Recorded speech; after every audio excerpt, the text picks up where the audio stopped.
Namaskar, I'm Ashok Vyas, and we all are happy to be happy. What makes us happy sometimes relates to the decisions that we take. And one common decision which many of us, if you're watching it in America, have taken is landing here and realizing American dream. And I heard stories from many people. They came with $8, and now some of them are millionaires. You or me we may not be there or we may be there, but basically the experience of being in India and experience of being in America and raising a family offers different sort of environment as well as uh, challenges or opportunities, etc. There are very few people who have experienced both sides of life, being in India and America, and one of them who I am referring as student of life, I would say adventurous student of life. Lalit Shah joins me. Lalitji, namaste, welcome. Thank you. Thank you. Thank you. So, how are you, sir? Doing well. Doing well. Thank you. Okay, so while I was in India and I would meet somebody who lived in America, uh, and he is back to India, then he was normally only visiting. Very few people who settle in America would come back to India. How do you see the in general, as you based on interacting with your friends here and there, generally speaking, is there very significant difference in the life out here and in India now, with so much technology and things available everywhere? Well, to answer that question, there are still differences, yes, but things are more, I would say, accessible as compared to back then. Right? I came to the US in '95, made my journey back in 2012. Then I spent another 10 years in India before coming back. So back then, what was available in India uh, as compare as I mean, in respect to like whatever the infrastructure, the opportunities, I mean, some of these Western goods, as compared to what we have right now. I mean, you pretty much get everything in India, so you really don't miss things, the Western things that you would crave for, be it your bagel and cream cheese or be it your Taco Bell fix, to like anything like in the food chain. You get everything right now, right? So I wouldn't say that's a differentiator anymore. But what is the difference? If that's the question, there is a lot of difference, right? And then, yeah, I mean, I'm happy to share my journey of. Yeah, so let we will go a little specific, but in general, now you see there is so much Indian American community here, and you have mostly temples or gurudwaras or everything that uh, kind of helps you in sustaining that sense of being in that cultural environment here also. And yet, the experience, as you have seen in India and America, from cultural point of view, what was your kind of personal feel? I would say cultural parts of things. Now, let's take an example of, say, celebrating a festival, right? Now, celebrating a festival in the US becomes a little bit more close knit because there is more layers to it, because you're like, okay, we are going to meet as a community, so that aspect comes in. We don't get to do so many festivals or stuff as in back home, so there is a little bit more importance to it. So the Diwali here sometimes becomes like a much bigger deal as a Diwali in India, because yeah, I mean, Diwali comes every year and you celebrate every year and you buy new clothes, as compared to here where it is like gives a little bit more meaning, a little bit more significance and whatnot. So I've seen that difference, and I am a Jain. So and we are actually celebrating our 8 day Paryushan festival. A big difference in how it is celebrated in the US as it is celebrated in India. In India, it is more of like, okay, I mean, it's a day-to-day thing. Paryushan came, you go to the temple, you do this, you do that, whatnot. Less of, at least what I've experienced, was less of meaning and more of a ritual. Whereas in the US, it was a very different thing where there was a lot of meaning. I mean, a lot of my like our shlokas are either in Ardhamagdi or Sanskrit or different languages which I can't repeat to. In the US, people would take time to find meaning in it, kind of help understand that, okay, why are we doing certain things in a certain way? And that starts kind of getting a little bit more meaning to the culture, right? So I would kind of point that as a big difference. Again, whatever I speak is very personal. Many people experience these things Different. differently. Yeah, absolutely. I think it is very important to mention that what you are saying is coming from your personal experience. That's what I requested you for. And in that context, since the reference of pollution came, many of us are not well versed with why it is observed and what is it that is practiced during these days. Share something about that. Right. So it is the annual Jain festival. It's called the Festival of Forgiveness, right? I mean, Lord Mahavir, who kind of helped spread Jainism. I mean, Jainism basically is a non-violent religion, right? I mean, it's the basic is like, okay, Right. non-violence, and the non-violence goes to different levels. It's not just non-violent as in you're not killing animals or something like that.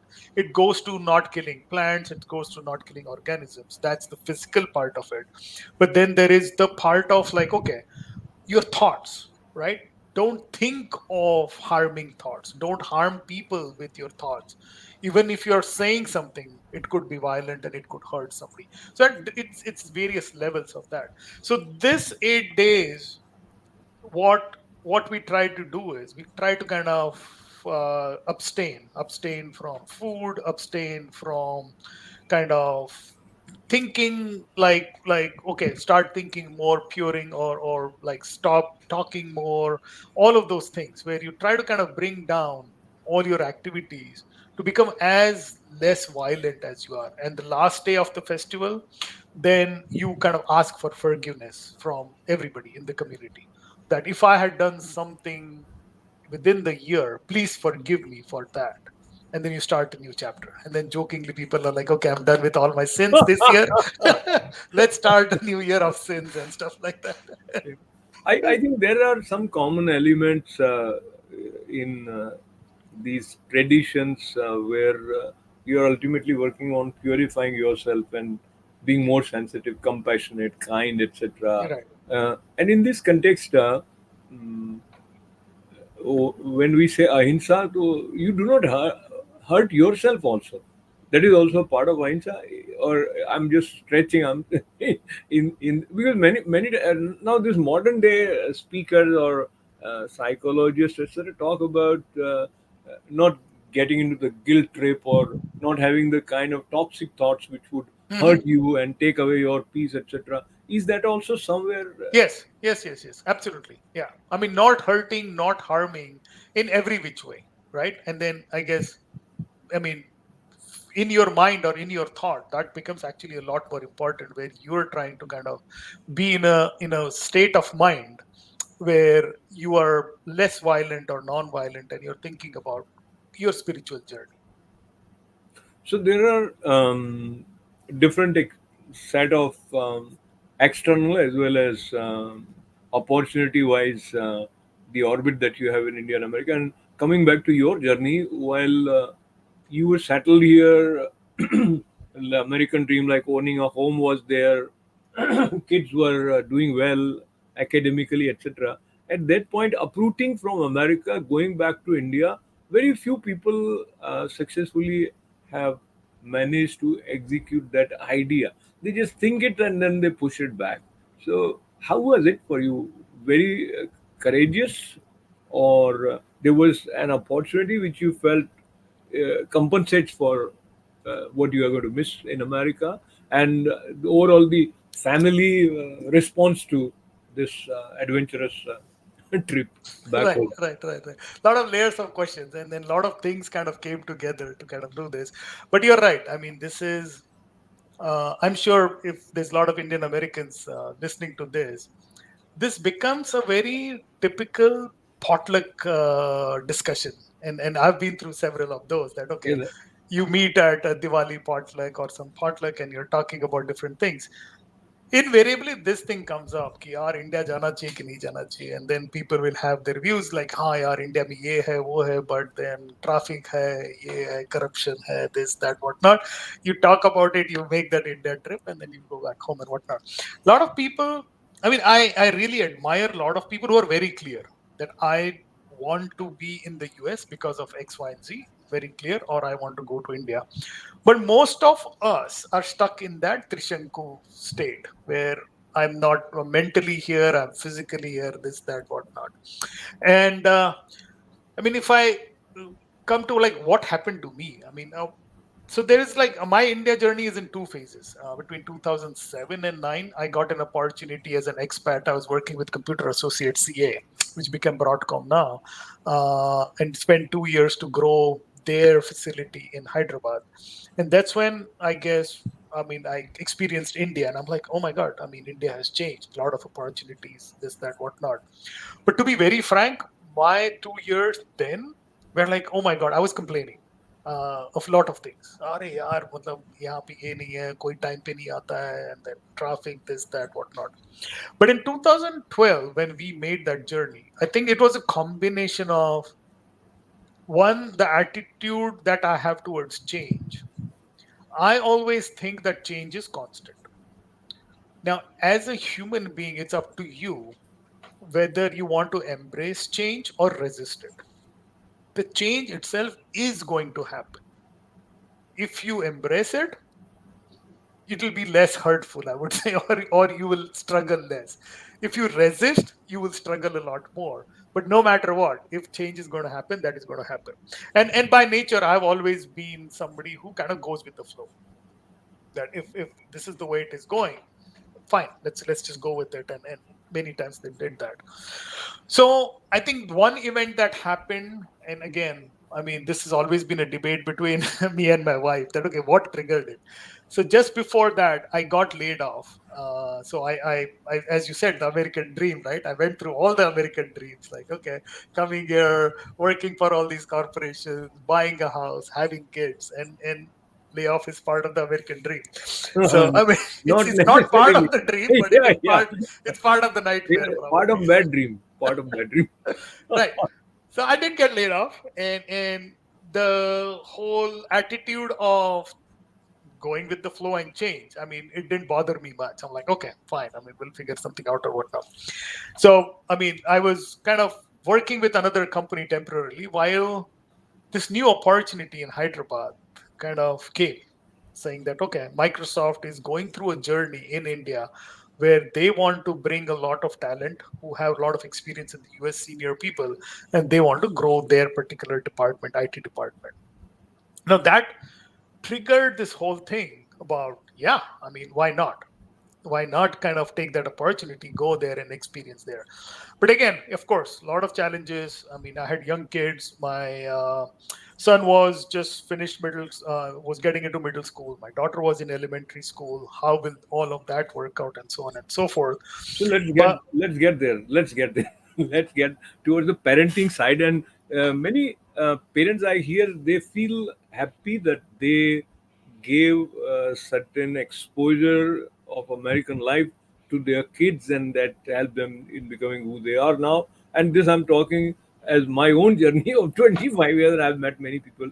So some people feel good that what way their kids have developed, and some people feel bad that the way their kids have developed, so they are successful career wise, but they are not that kind of a son as they themselves were while they were they were in India.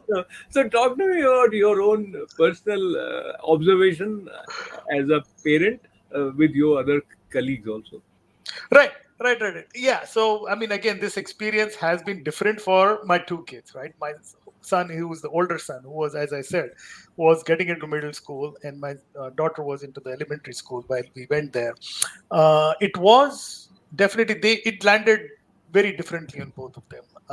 My son, obviously, because I think he was a little older, it was He was used to it. difficult. He Yeah, it got was into that rhythm. Yeah. correct. It was difficult for him to kind of get accustomed to the social culture, the kids, the way of education and stuff like that. I would say the most important thing that didn't work for him was the education, the style of education, because he was so used to the American way of education, which is more of problem solving, which is more of kind of helping understand the basics and then building on it. Whereas the Indian education is more of, I told you, and that's why it is the way it is, right? It is more of, I would say, rote learning. Things are changing. More of, I am the teacher, and because I said so, that is the truth. You cannot question me. That didn't go well with him, and unfortunately, he was a great like math kid, and he remained a good, great math kid, but he lost his love for mathematics because of this kind of an interaction. So that's one side of it. My daughter, being probably young, it landed very differently, and she's a little bit more social as compared to him. She just enjoyed being part of, I would say, similar people, right? I mean, now this whole thing about either your skin color or the language that you speak or the food that you eat or what you wear or festivals you do, right? There is a lot of things that come naturally there.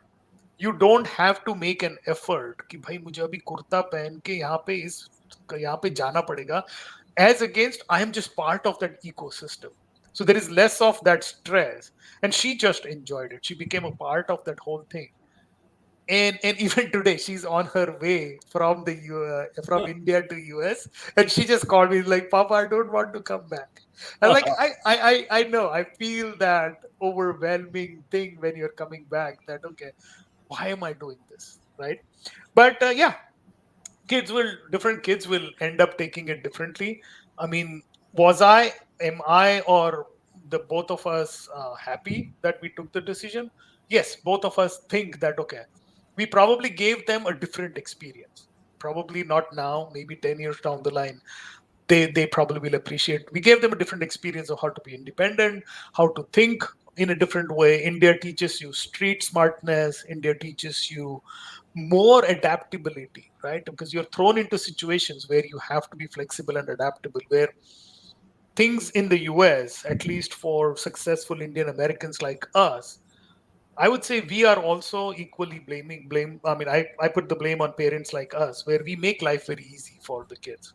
And then we kind of don't give them an opportunity to react to certain events or problems that come in life, right? So I'm happy that they naturally, the ecosystem allowed them to experience some of it. Yeah. So from parenting to professional life, in general, the impression is that people are more professional, and there's the work culture in America is different. Though these similar companies are operating in India, but while they are operating in India, they are in the Indian ambience. And so, talk to me about how different it was in terms of the experience of working in America versus working in Hyderabad back home. It is different. It is definitely different. The Indian way of working is very different. Uh, and there's no point in, I would say there's no point in comparing or resisting or trying to change it, right? There are certain mindsets of people that they work in that certain ecosystem and it works for them, right? I mean, things like, okay, in America, there is defined work, right? Where you start at say 8, 8:30, you finish at 5:30, then you have your family time, you kind of enjoy times with your kids, have a set dinner time, so on and so forth, right? It's a little bit more organized, more structured. Whereas in India, it is not as defined, right? Work can come at any time. You're expected to work stretch long hours and stuff like that. And Naran Murthy is in the news nowadays where he's saying you should work 70 hours, 80 hours. I'm not a proponent of it, but yeah, I mean that's what it is. It is different culturally. It is different. Uh, Busy work is a lot more in India, I would say, where because you are expected to kind of be in the office certain times, you just create busy work sometimes, right? So those things, I mean, are different, right? But it works for that particular ecosystem. You can definitely, and I did, because fortunately I was in a position where I could kind of make certain changes for my team. In Microsoft, I had a team of about 20 engineers, and then later on, when I joined this company called Source HOE, I had a huge team of 900 people. I tried to kind of instill some of these changes, saying that okay, you just don't have to be here, just physically here if you don't have. How can you change from a mindset of outcome, I mean, move towards an outcome based thought process rather than you have to put your 8 hours. If you finish your work in 6 hours, so be it. I mean, if it takes 10 hours, so be it, right? So kind of move towards that whole thing about outcome based thing. But again, to answer your question, they are different. And yeah, I mean, that's what's been working for India. So there's no point in kind of changing it. So there are two more areas which I would like to touch in this short time that we have. One relates to your favorite places in India and America. Of course, well, you go from America to India, also you visit places, but being in India gives you more sort of easy and proximity that you go to XYZ place, etc. So, as a tourist or not, a traveler or visitor from India to another Indian city is probably different as you go from America. In general, talk to me about your favorite places in India versus America, and uh, the way the hospitality industry functions. If one or two quick points on that also. Right, right. No, I mean, again, yeah, I mean, I love traveling. I love experiencing different places, and then kind of lean more towards probably the nature side of it, the history side of it, and all of those things. And America has abundance of it, right? Like beautiful places. I mean, be it like monuments, be it museums, be it Niagara Falls and stuff like that or whatnot. But I'll talk a little bit more about going back to India and experiencing those things. And I have seen the change over time, right? In the last 20-25 years, things have changed a lot. Tourism has kind of become a center stage. The government is also kind of pushing it, which allows us to kind of have those basic facilities around those tourist places and stuff like that. But what I love the most when I go to all these Indian tourist places, and fortunately, I mean, we bumped into each other in Varanasi the last trip I have. I love street food, and I mean, India, as they say, is a conglomerate of different kind of states all together in one country where everything changes 400 kilometers, your food habits, this, that, whatnot. And that's what I love experiencing. I mean, apart from the different cultures and how they kind of greet each other, what food do they serve and whatnot. And I mean, in general, yeah, I mean, enjoy the food, being the foodie, and enjoy all the kind of, I would say, cultural religious places. That's definitely what I mean I enjoy most. Wonderful. You want to name any favorite place in America that you have loved visiting? Yeah, I mean, Yellowstone was one of my favorites. I definitely love that park, all the national parks. Niagara Falls is always something. I mean, cities, I have always kind of compared between Chicago and New York. I love the architecture in Chicago, but I love the vibe of New York. But those two Thank you. cities, I mean, definitely kind of come to mind. Yeah, yeah. Yeah. So right now you are sitting at the place which is the place that is capital of the world in certain respect. Right. Uh, so the question relates to, so this gentleman talking to me, Lalit Shah, leaves India, comes to America, settles down, goes back. Now you stay there. No, no, I'm coming back. So now you're back, and of course you have been here, and the kids continued their study back here, etc. Another transition for them also. So talk to me about this second phase of life while you uprooted from India and came back to America. I wouldn't say I've approved it. So this Uprooted meaning of moved. Okay, right.